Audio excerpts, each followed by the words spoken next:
O Muiño da Seca de Cambados cumpre este ano 400 voltas ao sol. Para celebrar o aniversario, a vila leva meses realizando diferentes actividades para poñer en valor este ben patrimonial. A última terá lugar o día 24.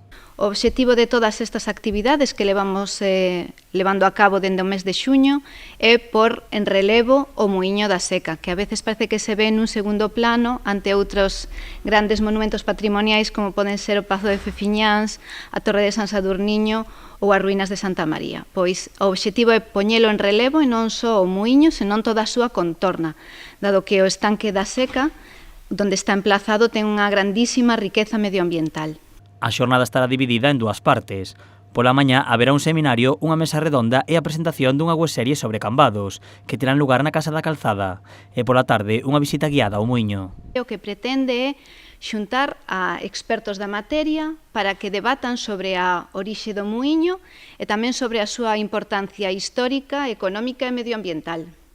Vai haber 3 expoñentes que van a ser, por un lado, Maribel Iglesias e Sindo Mosteiro, como grandes coñecedores da historia da nosa vila, e José María Leal Bóveda, que participou nas tarefas de musealización do Muiño da Seca no ano 2002. Ademais da súa posta en valor, o Concello tamén traballa na rehabilitación do muiño tras as pintadas sufridas hai uns meses. Xa está facendo o proxecto que nos exixe patrimonio para poder iniciar os traballos de restauración que foron subvencionados íntegramente pola Diputación de Pontevedra.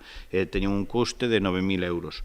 É un custe elevado porque vais ter que utilizar un tipo de técnicas variadas para poder, incluso tamén a utilización de láser para os cores oscuros, para poder facer esa limpieza, xa que a pedra co que está feito o muiño é pedra moi porosa, é pedra que se a tocas pois que se desfai.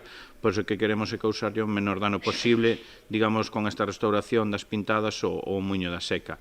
Os interesados en participar na xornada poden facelo de forma gratuita. A todo agora, o Concello xa realizou varias actividades que, segundo explican, foron un éxito. Ademais, o Goberno local tamén traballa para realizar novas actuacións de mantemento e mellora do muiño, pendente das axudas da Deputación de Pontevedra.